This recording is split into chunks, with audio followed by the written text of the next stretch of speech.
1986 में, 1984 में हम सब, हमारे परिवार के लोगों ने एक स्पष्ट जनादेश दिया, 404 सीट दिया।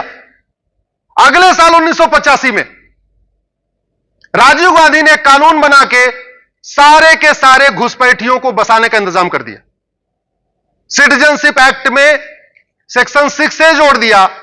पूरे भारत के लिए सिटीजनशिप की कट ऑफ डेट 1947 है। असम के लिए उन्होंने कट ऑफ डेट 71 कर दिया। उसको हम लोगों ने चैलेंज किया है। अभी 7 नवंबर से उसकी 5 जजों की बेंच सुनवाई शुरू करेगी। आप जरा सोचिए, घुसपैठियों को निकालने की बजाय घुसपैठियों को बसाने के लिए कानून बनाया गया। योग प्राणायाम नेचुरोपैथी को बढ़ाने की बजाय योग प्राणायाम नेचुरोपैथी को खत्म करने के लिए कानून बनाया गया।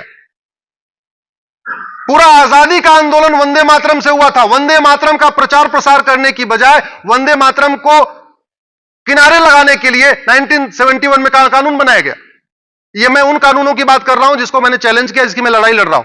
मैं दूसरी बात नहीं करता। जो कुछ मैं बोलता हूं पहले कोर्ट में चैलेंज करता हूं, फिर बोलता हूं। यहां पे मुगलों ने हमारे मठ मंदिरों को तोड़ा। सरकार की ड्यूटी थी उन मठ मंदिरों को रिस्टोर करती, काशी को रिस्टोर करती, मथुरा को रिस्टोर करती, ज्ञानवापी को रिस्टोर करती, अटाला को रिस्टोर करती, धार में भोजशाला को रिस्टोर करती, भद्रकाली को रिस्टोर करती। रिस्टोर करने की बजाय 1991 में नरसिम्हा राव ने एक कानून बना दिया, प्लेस ऑफ वर्शिप एक्ट। और जो कानून कहता है अब आप मठ मंदिरों के लिए कोर्ट भी नहीं जा सकते। वो हमने सुप्रीम कोर्ट में चैलेंज किया हुआ है, मामला कोर्ट में चल रहा है। अगले साल 1992 में नरसिम्हा राव ने फिर दूसरा कानून बनाया। हिंदुओं को बांटने के लिए एक माइनॉरिटी कमीशन एक्ट बनाया। और जहां बाकी कानून में हिंदू, जैन, बौद्ध, सिख हिंदू कहलाते हैं, 1992 में जैन, बौद्ध, सिख को माइनॉरिटी बना दिया, जबकि वो सनातन के पार्ट है। यानी हिंदू मेजॉरिटी हो गया, जैन, बौद्ध, सिख माइनॉरिटी हो गए। जबकि सबकी संस्कृति एक है, सबका कल्चर एक जैसा है। उससे भी पेट नहीं भरा। अगले साल 1995 में फिर एक कानून बनाया, वक्फ एक्ट। इसको जानना बहुत जरूरी है। जिस संसद में भारत की संस्कृति को मजबूत करने के लिए कानून बनना चाहिए था, जिस संस्कृत में भारत की परंपरा, भारतीय ज्ञान विज्ञान, भारतीय रीति रिवाज, भारतीय शिक्षा, भारतीय चिकित्सा के प्रचार प्रसार करने के लिए कानून बनना चाहिए था, वहां किस तरीके से भारत को बर्बाद करने के लिए कानून बनाया गया, एक के बाद एक। 1995 में वक्फ एक्ट बनाया। इतना खतरनाक कानून है जिंदल साहब, अभी वो कह दे ये गुरुग्राम यूनिवर्सिटी वक्फ की प्रॉपर्टी है, तो उस नोटिस को आप गुरुगांव की कोर्ट में चैलेंज नहीं कर सकते। आपको चंडीगढ़ जाना पड़ेगा। और चलो गुरुग्राम यूनिवर्सिटी वाले तो ठीक है, समझदार हैं, चले जाएंगे, 200 किलोमीटर दूर चले जाएंगे। वो झबुआ से आदिवासी भोपाल कैसे जाएगा जो 700 किलोमीटर पड़ता है? आदिवासी एरिया में इस वक्फ एक्ट के जरिए आदिवासियों का कन्वर्जन कराया जा रहा है। उनको नोटिस भेजी जाती है, ये तुम्हारी जमीन तो वक्फ की है। वो बोलता जी क्या करूं? बोले काम करो, कन्वर्ट हो जाओ, तुम नोटिस वापस ले लेंगे। इस तरीके से कन्वर्जन कराया जा रहा है।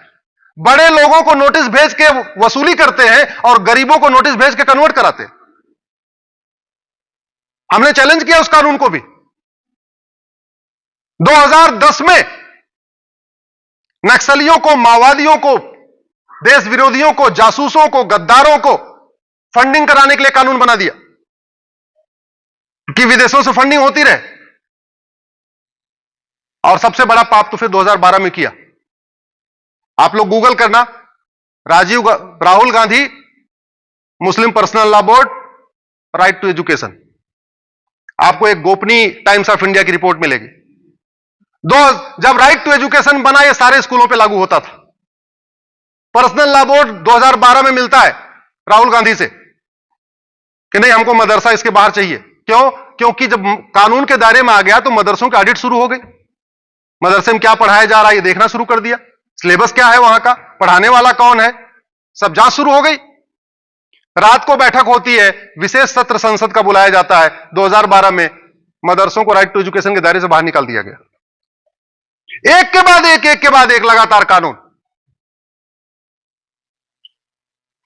घुसपैठ हमारी राष्ट्रीय सुरक्षा के लिए खतरा है। धर्मांतरण हमारी राष्ट्रीय सुरक्षा के लिए खतरा है। जनसंख्या विस्फोट भी हमारी राष्ट्रीय सुरक्षा के लिए खतरा है। ये तीन हमारे लिए प्रमुख खतरे हैं, और जो राष्ट्रीय सुरक्षा के लिए खतरा है वो हमारी सामाजिक समरसता के लिए भी खतरा है। ये दोनों अलग अलग चीजें नहीं है, ये दोनों अलग अलग चीजें नहीं है। आप ये बताओ, मुगल काल में धर्मांतरण हुआ? जोर से बोलिए जरा। अंग्रेजों के टाइम में हुआ? आज भी हो रहा है। मुगलों का काम भी धर्मांतरण कराना था, अंग्रेजों का काम भी धर्मांतरण कराना था, आज भी धर्मांतरण। क्यों? क्योंकि एक तो हमने सठे साठ्यम समाचरित सिद्धांत के अनुसार कानून नहीं बनाए, और जो कानून है भी उसको हमने ढंग से इंप्लीमेंट नहीं किया।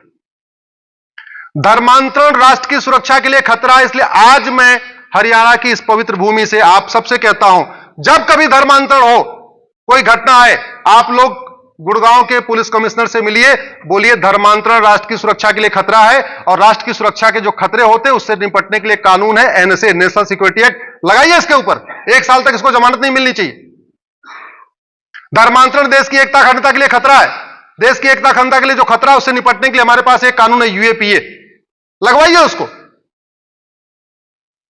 धर्मांतरण एक ऑर्गेनाइज क्राइम है, ऑर्गेनाइज क्राइम से निपटने के लिए हमारे पास कानून है, गैंगस्टर एक्ट, लगवाइए उसको। धर्मांतरण वेजिंग वॉर है, एक अप्रत्यक्ष युद्ध है, इनडायरेक्ट वॉर है। जो धर्मांतरण कराने वाले हैं उनके मददगार, उनके खिलाफ लगवाइए वेजिंग वॉर की धारा लगवाइए। जब तक धर्मांतरण कराने वालों की प्रॉपर्टी जब्त नहीं होगी, उनके खिलाफ एनएसए नहीं लगेगा, यूएपीए नहीं लगेगा, गैंगस्टर एक्ट नहीं लगेगा, वेजिंग वॉर की धारा नहीं लगेगी, तब तक धर्मांतरण नहीं रुकेगा।